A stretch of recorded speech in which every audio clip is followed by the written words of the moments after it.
The sun hung low over the prairie, a merciless copper disk burning across the empty Wyoming sky. Margaret Sawyer stumbled through the cracked earth, her boots sinking into dust that clung to everything, her patched dress, her cracked lips, even her little boy's face.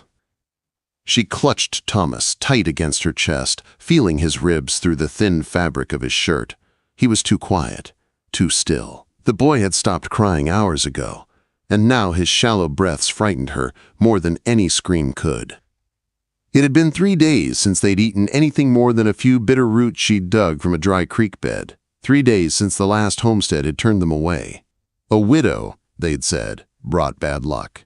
A widow with a child brought worse. Margaret had heard those words whispered from doorways and over fences, felt them like stones thrown at her back. Her husband was dead from a mining accident.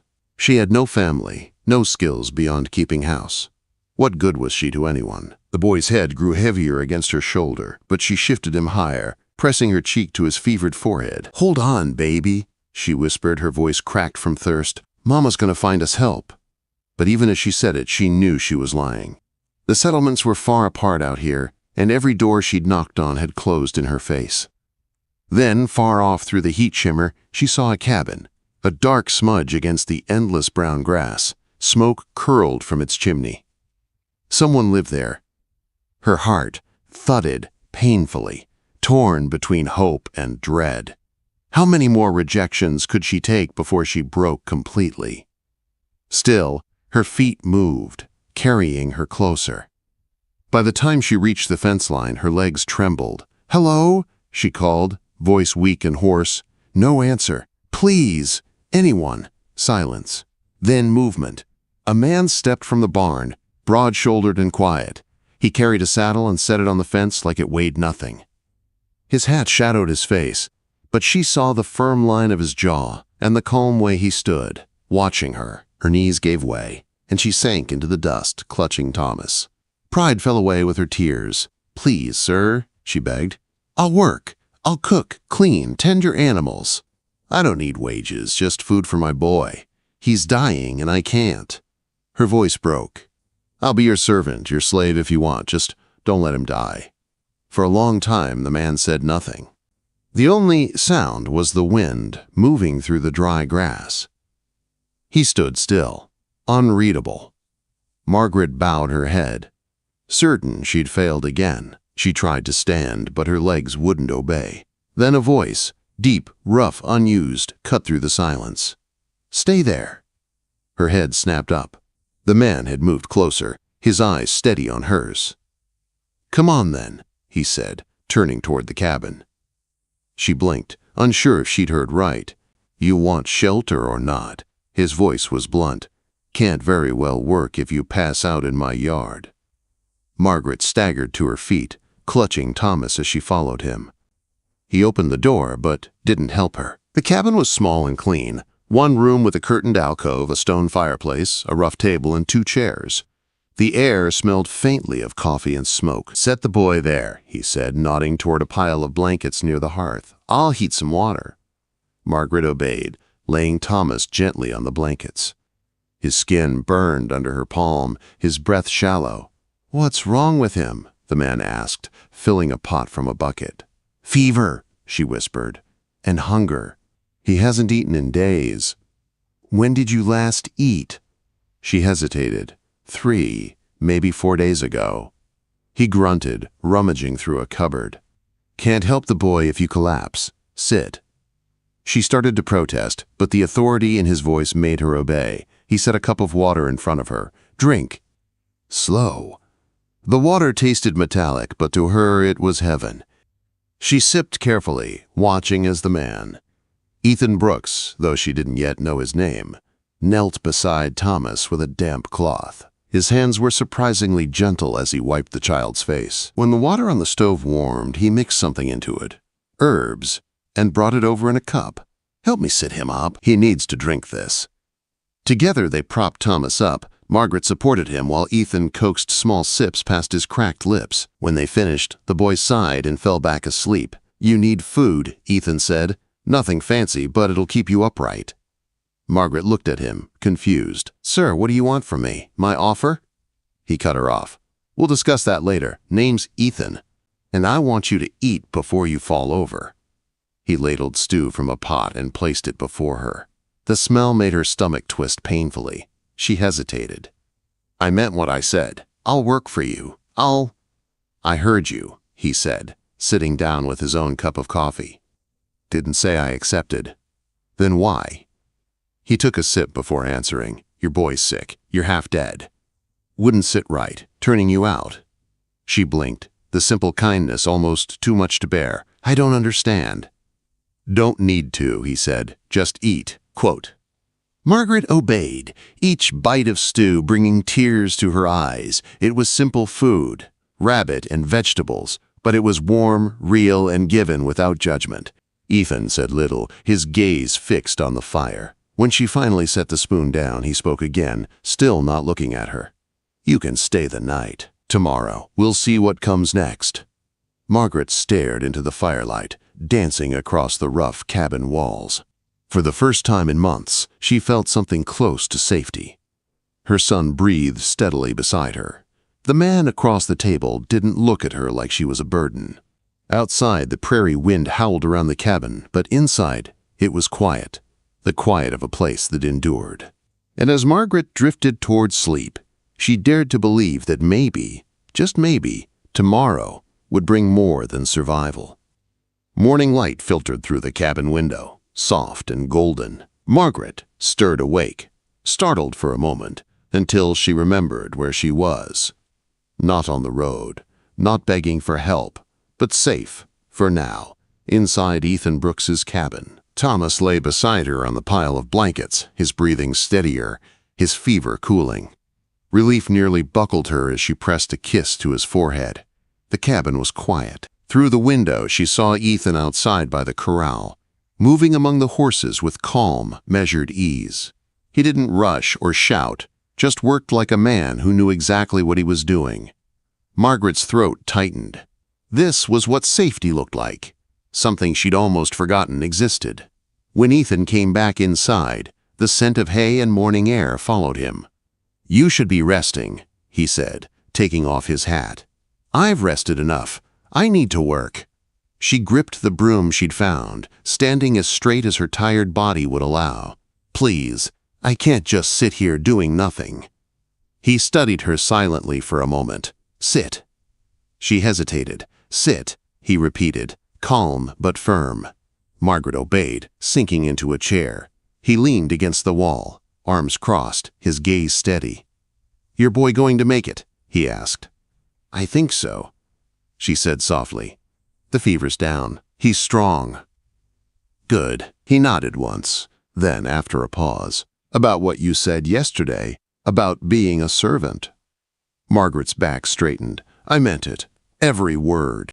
I'll work for my keep. Cook, clean, tend the horses, whatever you need. I'm strong when I've eaten. Not looking for a servant. She blinked. Then why did you let us stay? Quote, Boy was sick. You were about done in. Didn't seem Christian to turn you out. But I can't accept charity, she insisted, desperation leaking back into her voice. People already talk about widows taking advantage. I won't be that. I'll earn my place. Ethan sighed quietly. Who said anything about charity? I don't understand. He moved to the window, watching the horses outside. Could use help around here. Garden's gone wild. House needs care. But I'm not looking to own anyone. You work because you want to, not because you have to. You want to leave when the boy's well, you can. No papers, no servitude. Why would you do that? She asked, truly baffled. He turned, meeting her eyes for the first time. Place gets quiet, he said simply. Would mind some noise for a change. She didn't know what to say. The simple truth of it disarmed her more than any kindness could have. Thomas stirred then, a small whimper escaping his lips. Margaret was by his side instantly. Mama, he murmured, eyes fluttering open. I'm here, sweetheart. Her voice trembled with relief. You're safe now. Ethan brought over the broth he'd kept from the night before. Try him on this. Slow. Thomas managed a few sips, then leaned against his mother, tired but awake. He's a strong one, Ethan said. He gets that from his father. Ethan nodded. Maybe from his mother, too. That afternoon, Margaret began her work. She cleaned the cabin, swept the floor, and washed the few dishes in the basin. Ethan didn't stop her this time, just worked alongside her in silence. When the chores were done, he handed her a faded dress and apron from a peg near the door. "They've been hanging there a while," he said. "Might fit better than what you've got." Margaret's throat tightened. The clothes clearly belonged to someone who wasn't there anymore. She didn't ask. She only nodded and thanked him quietly. Later, when Thomas had drifted back to sleep, she changed into the clean dress. It hung loose on her frame, but it was soft and smelled faintly of soap. For the first time in months, she felt human again. Outside, the sun climbed high. Ethan was at the corral when she joined him. "You know anything about horses?" he asked, without looking up. "Some," she said. "My father kept a few before I married." He nodded. "Good enough. This mare's picked up a stone. Hold her leg while I check." She knelt beside the horse, careful and calm. Ethan guided her hands, his touch steady and sure. Together they worked in silence until the stone was gone and the mare snorted in relief. "Not bad," Ethan said, almost smiling. "Got 6 more need looking at." Margaret gave a small laugh. "Then I'd better get started." They worked side by side through the morning. By midday, her arms ached and her back throbbed, but the feeling was good. The ache of honest work, of belonging somewhere again. When they finally stopped for lunch, Thomas sat up on his own, color back in his cheeks. "Mama, where are we?" he asked sleepily. "We're staying with Mr. Brooks for a while," she said, smoothing his hair. "He's helping us." Thomas turned to Ethan. "Are you a cowboy?" Ethan chuckled softly. "Something like that. When I'm not sick anymore, I want to be a cowboy too." "Then you'll have to eat plenty," Ethan said. "Cowboys need strength." Thomas grinned, and Margaret felt tears sting her eyes. That night, after putting Thomas to bed, she stepped outside to breathe in the cool prairie air. Ethan was on the porch, sharpening a knife under the pale moonlight. "You've done good work today," he said quietly, without looking up. "So have you. Just doing what needs doing." Margaret hesitated, then said, "Thank you for taking us in." He shook his head. "Don't thank me. Just keep doing what you're doing." Quote, "The silence between them wasn't uncomfortable. It was peaceful, steady, like the land itself." The moon hung bright above the plains, casting silver light over the cabin, the horses, and the quiet bond forming between two people who'd both lost too much, and maybe, just maybe, had found something worth holding on to again. The days turned into weeks, and the quiet rhythm of ranch life began to stitch itself into Margaret's soul. Every sunrise brought chores. Every evening brought the comfort of routine, simple, steady, safe. Thomas grew stronger by the day, following Ethan around like a shadow, peppering him with endless questions about horses, fences, and the stars. Ethan, patient as ever, answered them all in his slow, gravel-deep voice. Margaret watched the two of them with a heart both full and afraid. She'd seen kindness before, fleeting and false. But Ethan's wasn't like that. His kindness was built of silence, small gestures, a bucket of clean water waiting by the door, a repaired latch on the lean-to, bread left cooling on the table. It made her feel seen again, like a woman, not a burden. But peace, she'd learned, never lasted long on the frontier. It was late afternoon when she heard the riders, 3 of them. The heavy, confident rhythm of men who believed every place they went belonged to them. Dust rose behind their horses like smoke. Ethan stepped out from the barn, rifle resting easy in his hands, his posture calm but alert. The lead rider, a well-dressed man with silver streaking his beard, smiled when he saw Ethan. "Brooks, good to see you still scratching out a living on this piece of dirt." "Garrison," Ethan said flatly. "You're trespassing." Garrison ignored him, his gaze sliding to Margaret, who'd frozen near the porch. "Well now," he drawled, "didn't know you'd taken on new help. Or maybe more than help." Margaret's face burned, but she said nothing. "She works here," Ethan said, his voice sharp as a blade. "That's all." Garrison smirked. "If you say so. I came to make another offer. I'll buy this place generous terms. You can walk away with money in your pocket and no worries in the world. Quote, "Not interested," Ethan replied. "Don't be foolish. Accidents happen out here. Wells go dry. Livestock disappears. Be a shame for something like that to happen to you or to the lady." Ethan took a step forward, his tone low and cold. "Get off my land." For a moment, no one moved. Then Garrison chuckled, tipped his hat toward Margaret, and said, "Pleasure meeting you, ma'am. I expect we'll talk again." Then he rode off, his men following in a swirl of dust. When the sound of hooves faded, Margaret turned to Ethan. "He's dangerous," she said quietly. "I know. Then what do we do?" Ethan's jaw tightened. "We prepare." That night, after Thomas was asleep, Ethan taught her to shoot. Out behind the barn, under a blanket of stars, he stood close behind her, guiding her arms. "Breathe in. Let it out slow," he murmured. "Don't yank the trigger. Squeeze." The first shot missed. The second grazed the target. By the fifth, she hit dead center. "Better," he said with a ghost of a smile. She lowered the rifle, her shoulder aching but her spirit steady. "I hope I never have to use it." "So do I," Ethan said. "But if it comes to it, you protect what's yours." No hesitation. His hand brushed hers as he took the rifle back. The touch sent something through her she hadn't felt in years, a sense of belonging, of partnership. But before she could speak, Thomas's small voice carried from the porch. "Mama, Mr. Ethan, can I watch?" Ethan chuckled. "Not yet, partner. You'll learn when you're older." The next few days passed in uneasy calm. The garden began to bloom again. Thomas laughed more. And Margaret allowed herself to dream. Just a little.